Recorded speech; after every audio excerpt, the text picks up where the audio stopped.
Now at 6:30, the clock is ticking. Congress has just a matter of hours to pass a funding bill to avoid shutting down the Department of Homeland Security. Plus, fallout from the Epstein files. Both of Ohio's senators are under fire for taking donations from Epstein associate and billionaire Les Wexner. And in sports, Ohio and Miami meet on the hardwood tonight in a massive MAC action matchup. Newswatch starts right now.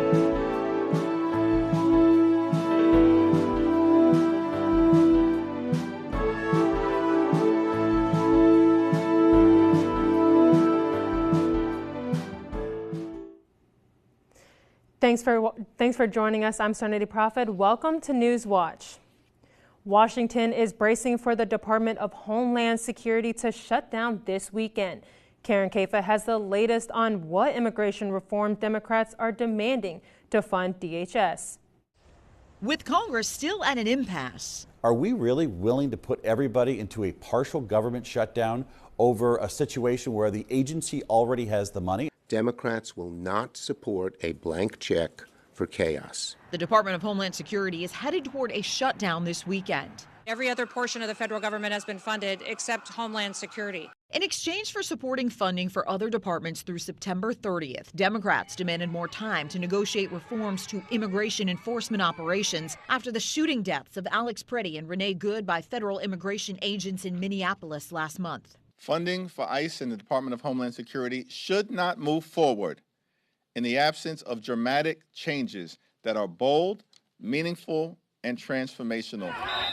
Among Democrats' demands, tighter parameters around search and arrest warrants and requiring immigration and customs enforcement agents to wear body cameras and remove masks. Republicans have said no to nearly all of those ideas and noted last summer's so-called Big Beautiful Bill gave DHS about $165 billion in funding.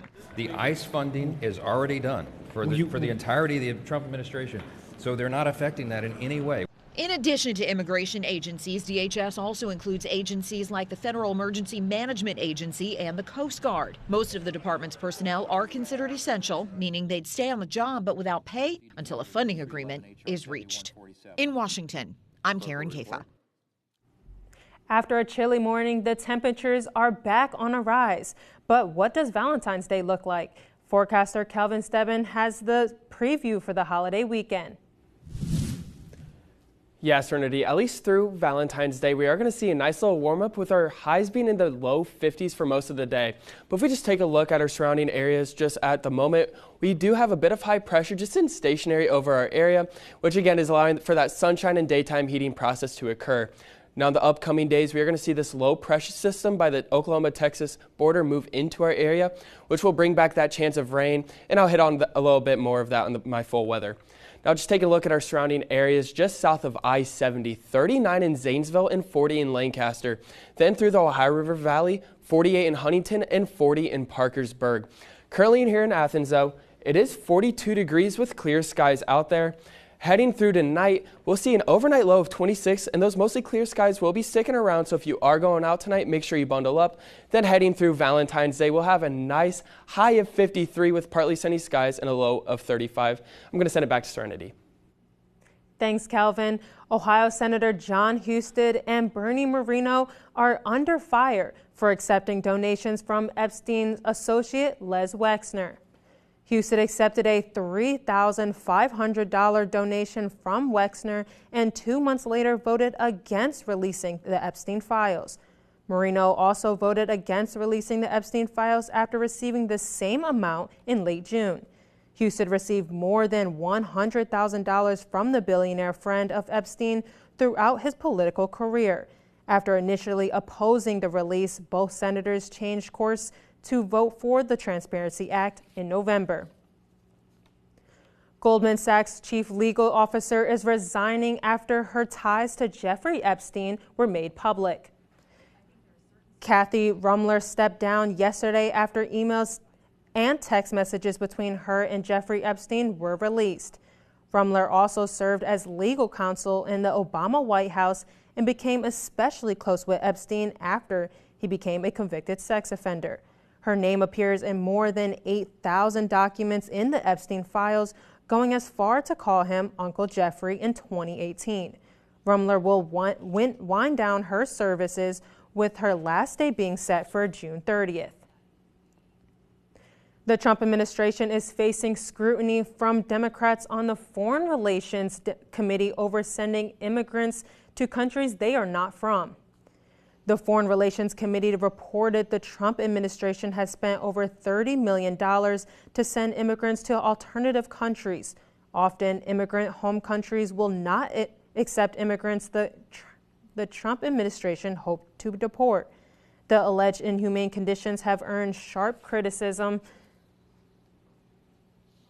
Not think that Americans or Marylanders would be proud that people are being forced to sleep and eat and live under those conditions. I mean, in a prison, you're at least taken outside for 45 minutes or an hour and you get to walk around. These people are just standing there or lying there all day long for 3, 4, 5, 6, or 7 days. Despite the scrutiny, the State Department said this is the Trump administration working to uphold immigration laws. The U.S.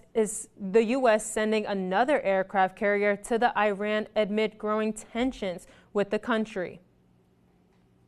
The Pentagon is deploying the USS General Ford during nuclear talks with Iran over its nuclear weapon program. The Trump administration has threatened strikes against Iran if a deal is not reached. Trump warned there would be steep consequences if a deal was not agreed upon. And he has publicly said he hopes Washington and Iran can reach a deal sometime in the next month. The Justice Department is filing a new lawsuit against Harvard University. Today, the Trump administration once again targets Harvard's funding over claims the university discriminated in admissions. The fight dates back to February 2025 when the DOJ claimed Harvard failed to protect its Jewish students from discrimination on campus. The Trump administration then froze millions in federal funding, a move federal judge eventually overturned. In a statement, the university said it will continue to defend itself against government overreach. School districts are pushing back against an Ohio House bill threatening school funding.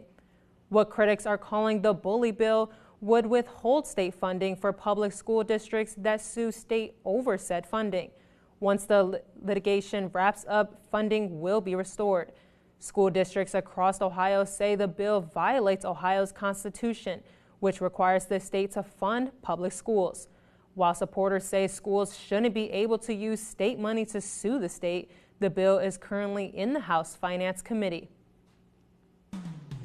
Coming up, Ring responds growing backlash after its Super Bowl commercial advertises a new technology. There needs to be a continued focus on preventing risk factors.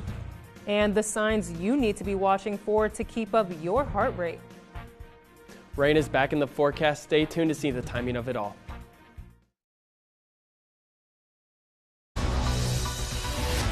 You only live once, but if you do it right, once is enough. This is our chance to prove ourselves. Here's to possibilities. Well, then we best get started.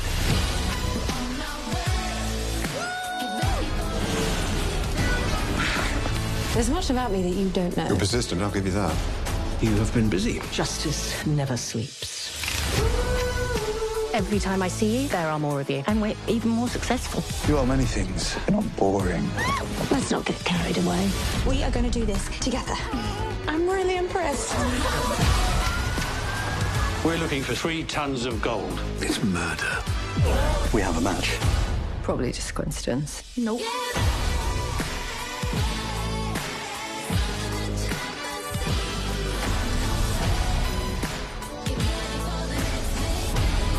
There's never a dull moment. Now we come to the brouhaha. We know about your affair with Edie Rattle. Is that how you were able to? The poison. This was not a casual murder. What does that say? Death to parasites. Our enemies, can they not let us rest? I didn't kill him. Are you gonna charge me? How did he die? Murder is murder. So, who done it? Well, that is the question. Sunday at 10 on WOUB. To be seen in the company of the illustrious Forsytes, who wouldn't leap at the chance. This is our moment. A golden opportunity. They might speed you on your way to the fulfillment of your desires. To love and be loved. To trust and be trusted. To dance.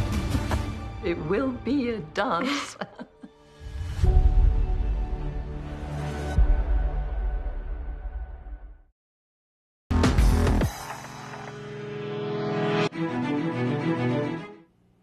Amazon's Ring is ending its partnership with Flock Safety.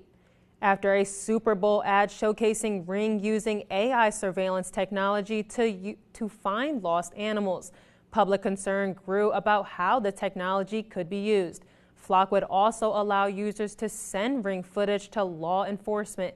They paused a pilot program with ICE, but still allowed police departments working with them to use their software. Amazon said it suspended the program because of the rising cost and how long it would have taken to integrate the technology. The CDC's interim head is out after 5 months. HHS Deputy Secretary and interim CDC head Jim O'Neill and General Counsel Mike Stewart are expected to leave their positions. O'Neill was second in command at HHS and took over as head of the CDC in August. He drew criticism for anti-vaccine messaging and the U.S. departure from the World Health Organization. O'Neill and Stewart could still receive new jobs within the Trump administration. The shakeup comes just weeks before midterms, with many Americans expressing little faith in the Trump administration health policy. A new study shows even a small amount of movement can have a big impact on your health. The research found adding just 5 minutes of moderate to vigorous daily activity could prevent up to 10% of all deaths across the population, reducing daily sitting time by up to 10% of deaths across the population. Reducing a daily sitting time by 30 minutes a day was also shown to prevent up to about 7% of deaths for some people. The finding reinforced other research that shows a strong connection between moving your body and living longer. It's the season of love, with candy being one of the most popular gifts for loved ones. Doctors say not to ignore your heart health this Valentine's. Mandy Gaither explains how to show your heart some love. It's a holiday filled with hearts, so what better time to show this vital fist-sized organ some extra love? Heart disease remains the #1 killer of Americans. Dr. Ashish Shiraju with Cleveland Clinic says the U.S. has come a long way in lowering the number of deaths due to cardiovascular disease, but the latest data from the American Heart Association shows nearly 916,000 Americans died from it in 2023, and the organization says up to 80% of heart disease is preventable. There needs to be a continued focus on preventing risk factors for heart disease and preventing adverse outcomes if you do already have heart disease. Siraju says a majority of patients are unaware they have one or more risk factors for heart disease. Those include being a smoker, obesity, diabetes, living a sedentary life, or having high blood pressure and high cholesterol. You won't know those levels if you're not getting routinely checked. These risk factors tend to be silent for the vast majority of the time. Siraju says the first way to love your heart is knowing what factors increase risk of disease and which ones impact you. Then he says get control of those risk factors, eat a healthy diet, exercise, reduce stress, improve sleep quality and quantity, get routine checkups on blood glucose levels, cholesterol, and blood pressure, and know your family medical history. I think it's a great time of the year to sit back and take stock and then understand your own heart a little better. For Health Minute, I'm Mandy Gaither. You know, earlier you briefly mentioned temperatures are back on the rise. Are these expected to stick around, or will we see a little bit of cold weather coming? Yeah, at least through the next week, we are going to start to see our temperatures continue to rise at around 40s, 50s, and 60s, at least through the upcoming days. So it'll be a nice change of things for sure. So just taking a look at our surface analysis just around the country, we are starting to see some high pressure just sitting stationary over our area. That's continued to last over the past few days. Now, the upcoming days, we are going to start to see this low pressure move into our area, bring back that chance of rain, but it does have a nice little warm sector, which will continue to add to our highs, jumping back up into those 40s, 50s, and 60s range. Now, just taking a look at a majority of the weekend, we are starting to see a nice sunny Valentine's Day, but then that chance of rain will return. But then heading through next week, we are going to start to see the beginning of that warm up. Now, because of all of this, the 6 to 10 day weather outlook, we are sitting at above normal temperatures for this time of year. So pretty much what this is saying is we've seen a nice amount of high pressure and warm fronts move through our area. That's going to continue to build up into those higher temperatures for this time of year. Now, just taking a look at our satellite, over the past few hours, we didn't have many clouds out there, and that's just because of that high pressure continuing to intensify over the past few hours and even past few days. Over the past 24 hours, though, we did see our lows dip down to around 13, 14 degrees last night. But as that daytime heating process has occurred, we saw our highs jump right back up into the mid-40s for most of the day. Currently in Athens, it is 42 degrees with clear skies out there.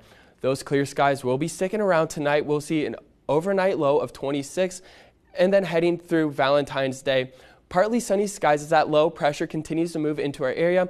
And we'll have a high of 53, but then again, a low of 35. So if you are going out for any Valentine's plans or festivities, make sure you bundle up. 35 isn't as cold as we've seen over the past few weeks, but it's still on the chillier side of things out there. Taking a look just at tomorrow morning, we do have this high pressure just in stationary over our area. That's going to continue to last heading in through tomorrow night.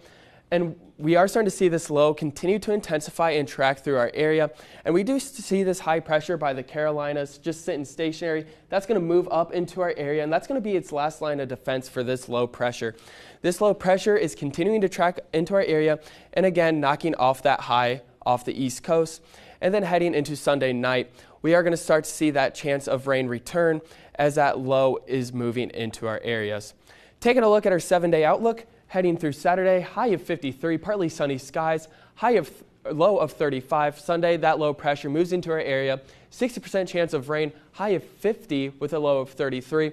That warm sector moves to our area heading into Monday. That rain clears out, partly sunny skies, high of 57 and a low of 35. Heading into Tuesday, even a little bit more of a warm-up, mostly cloudy skies, high of 59 and a low of 46. But then heading into Wednesday and the rest of the week, that chance of rain returns with our highs being in the mid to high 60s. Thanks, Calvin. While there's plenty of love this weekend, one holiday approaching most Americans dread, tax season. Jen Sullivan has tips and tricks on how to file your taxes this year. The deadline to file your 2025 taxes is quickly approaching. I would just get it done as soon as possible. Lisa Green-Lewis is a CPA and tax expert with TurboTax. Here's what she says you need to know. First, a higher standard deduction. That means more of your money is shielded from federal taxes. For single filers, it increases to $15,750, up from $15,000. For married couples filing jointly, it increases to $31,500, up from $30,000. Second, a higher state and local tax deduction, commonly known as SALT. It allows you to deduct your state and local income taxes or your state and local general sales taxes. That cap jumps to $40,000 from $10,000 for married couples filing together. You may also be able to deduct your property taxes as long as your income or sales taxes doesn't put you over that $40,000 cap. In those high property tax states and state tax states, they'll be able to claim some more of those deductions. Third, a larger tax credit for children. Parents can receive $2,200 per child. They must be under 17 at the end of the tax year, among other requirements. If you work in an industry where you get tips or overtime, there are some changes you need to know about. Eligible workers can deduct up to $25,000 in tipped income. If you're a service worker, like a firefighter, police officer, you can deduct up to $12,500 in overtime. Last year, the average refund was around $3,100, according to the IRS. With these new changes, some can expect an even higher refund. We are expecting filers to see up to $1,000 increase in their refund or lower balance due. The deadline to file your taxes is April 15th. For Consumer Watch, I'm Jen Sullivan. And next in sports, Ohio men's basketball is playing in one of the biggest MAC regular season games tonight. We're live in Oxford for a full preview of this game and how Ohio is going to take on a nationally ranked and undefeated Miami Redhawks team. Stay tuned. Next time, meet the parents in our oceans. Discover the extraordinary ways they raise and provide for their young in the largest habitat on Earth. This is Parenthood. Wednesday at 8 on WOUB. The demand for batteries and the minerals that go in them has skyrocketed. They're minerals which are essential for the effective functioning of the U.S. economy. Most of those are controlled by China. That's the vulnerability. The West thought, to do with mining, let's ask somebody else to do it for us. The future's electric, but who's really in charge of tomorrow's power base? Lithium Rising. Thursday at 10 on WOUB. Barbara Jordan. Growing up in Texas, I've always known the name. The first black woman elected to Congress from the South. Her speeches are kind of like hearing the voice of God. My faith is total, and I am not going to be a spectator to the destruction of the Constitution. A lot of men had reservations. Could Barbara fit in? She was able to reach out to people on all sides and pull them together. The Inquisitor, Monday, February 23rd at 10/9 Central on PBS and the PBS app. Time.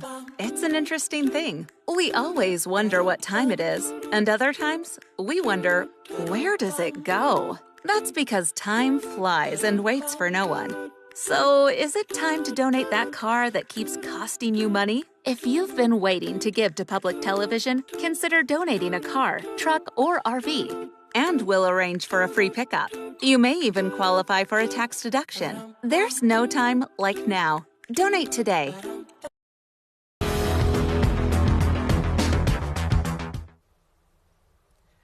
Happy Friday the 13th and welcome to Oxford. I'm standing just outside of Millet Hall, just over 2 hours away from tip-off of one of the biggest MAC regular season games. Ohio and Miami meeting for the 217th time tonight and the first time this season in the Battle of the Bricks. And what a setup we have. Miami nationally ranked, an undefeated 24-0, and they have had a great season. Ohio coming into this one needing a big win and on the national stage in front of a national audience tonight. How exciting this one is going to be. Crazy as it sounds, Miami comes into this game as the final men's squad undefeated this season. You're seeing the final 6 unbeatens this season. Michigan dropped a home game back in January against Wisconsin, and then on back-to-back nights, Iowa State and Vanderbilt lost to Kansas and Texas, losing their status as undefeated teams. 2 weeks later, Nebraska was in Ann Arbor taking on Michigan and lost their first of 3 games. And then back on Monday night, Arizona became the second team to lose their undefeated record at Kansas. So that leaves just Miami, the only undefeated team in the country yet to lose during the 2025-26 season. But that's not to say they haven't had some scares. In early January, the Redhawks narrowly avoided a loss to the MAC's second-place team, the Akron Zips. You flash forward to mid-January. Miami played in back-to-back OT games. They escaped with a win over Buffalo right here at Millet Hall after tying the game at the end of regulation. Then a few nights later, they were in Kent and won another thrilling OT game, 107-101 over the Golden Flashes. Miami came back home on January 27th, and they were able to shake off a really good fight from UMass to get to 21-0.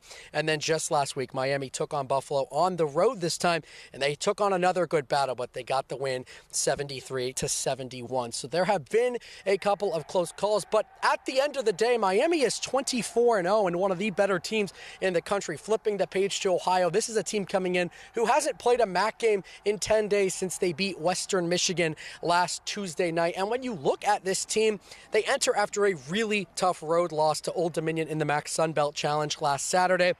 Tonight, the Bobcats need all of the pieces to come together if they want a chance. They need the big three of Pavletsky, Simmons, and Hadaway to play well, and they have to get a good push from their depth pieces. But the most important thing above all else tonight, Ohio has to defend at a high level. Miami is one of the best offensive teams in the country. If the Bobcats want any chance in this one, they have to play great defense. The good news for the green and white is that they have had really good success against Miami in recent years.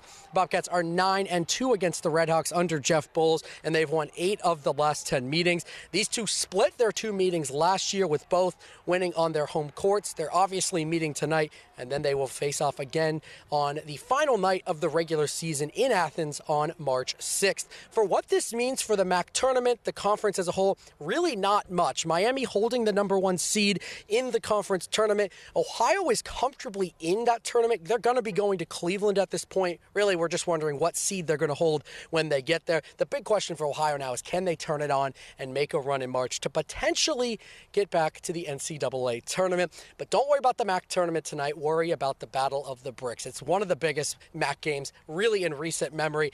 On ESPN tonight, first time since 1998 that a MAC game has been on ESPN. We're going to have a lot of fun tonight here at Oxford. Reporting live for Newswatch, I'm Andrew Bowlby.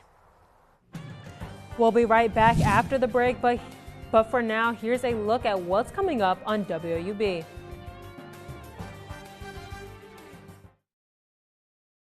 Next time on the American Revolution, the shock of treason. He was the last person Washington ever thought would have betrayed him. The South explodes in battle. It's sometimes brother against brother. It's an ugly conflict. And a new nation rises. With what soldiers in the world could one do what was done by these men? Don't miss the conclusion of The American Revolution. Tonight at 9 on WOUB. Every now and then, an essay continues to speak to people.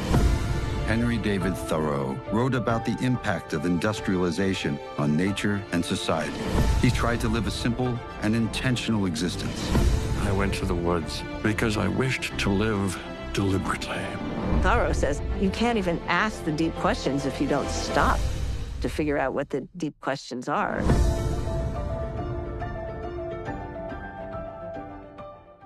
For more than 70 years, WOUB Public Media has been the place where people in our region turn to learn how stories of the past ignite the imagination of the future. It's where information, entertainment, and education work together to inform, enlighten, and inspire generations. It's the place where the community gathers to hear and see our world in new and innovative ways. WOUB, the public media you trust that's worthy of your support. CasualWorks was not designed, created, or maintained by people who studied disability. They're people who studied opportunity.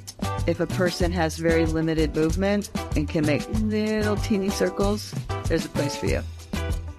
The idea of workers contorting themselves to a job is one business model. Our business model is that the job responds to the worker.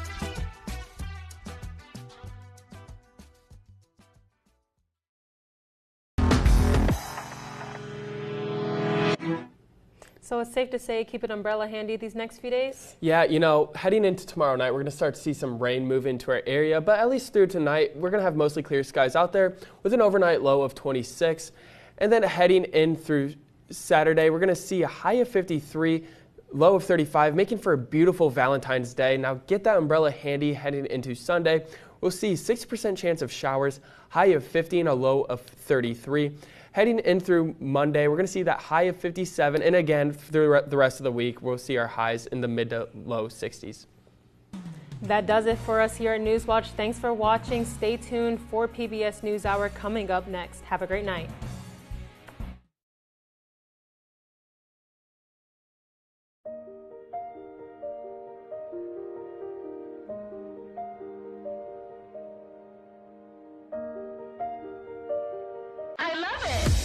on the precipice of a great discovery.